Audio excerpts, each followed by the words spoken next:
Okay, we should probably get this out of the way right now. Yeah.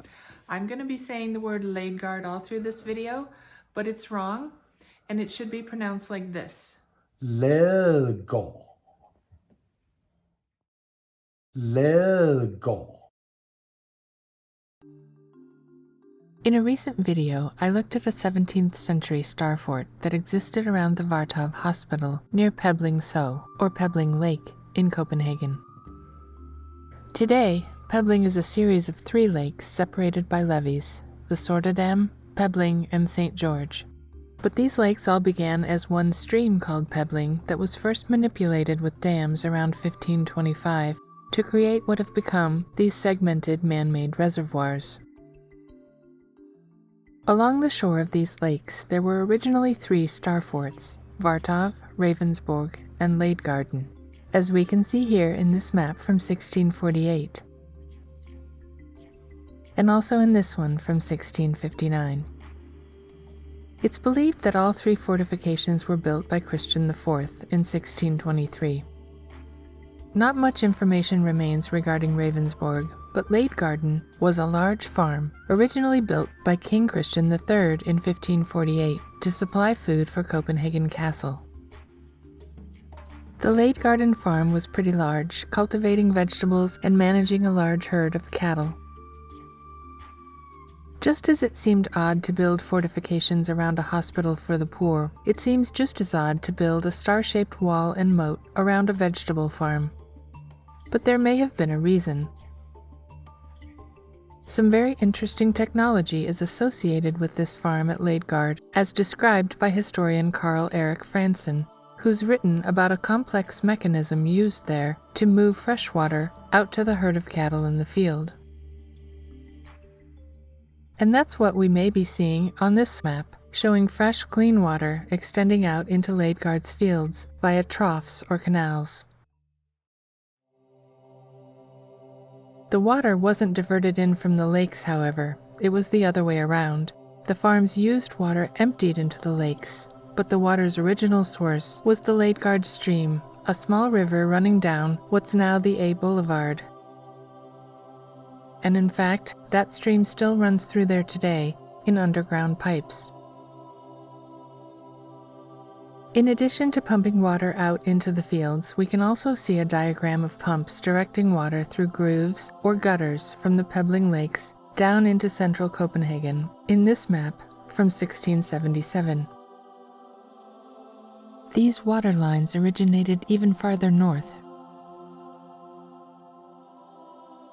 from the Emdrup Lake. The ability to pump water in the 1600s wasn't unusual. In 1475, the Italians had created a machine to lift mud that was very similar to today's centrifugal water pumps. But what may have been unusual about Ladegaard's water pump was its source of energy. This map from 1771 shows some detail of the pumping mechanism at Ladegaard. Only one of the star points is still remaining at this time. As I discussed in an earlier video on some other star forts in Copenhagen, it seems possible that these structures were used to either generate or store electricity. And if we zoom in closer on this map, we see what looks like a circuit. Its alternating red and white colors bring to mind the curb markings of a racing circuit, a feature that researcher Michelle Gibson has often found situated close to other star forts throughout the world that she believes functioned as batteries. A similar color scheme is used to demarcate the section of road that one modern-day company is using to charge vehicles while they drive. In the Ladegaard map, these red and white lines link up what look to be round nodes all along the canals carrying the water further afield, and may be signifying electrical energy powering water pumps spaced along the route.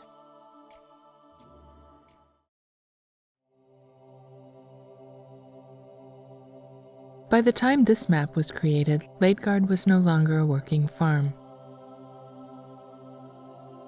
It had been converted into a hospital, reminding me again of the odd story of Vartov and why a hospital would need defensive fortification. However, both the Vartov Hospital and the main barn at Ladegarden were destroyed in 1658 during the Swedish siege. We're told that the Danes themselves destroyed Vartov. Was this to prevent the Swedes from discovering a secret? After the siege, the Vartov Hospital was moved inside the fortified city of Copenhagen. But the building at Ladegaard was rebuilt. By the mid-1700s, that building was said to function either as a workhouse or a prison or a mental hospital. I find it interesting that one early treatment for the mentally ill involved electricity in the form of shock therapy. How early was shock therapy weaponized into a form of capital punishment? I would guess it was earlier than we've been told.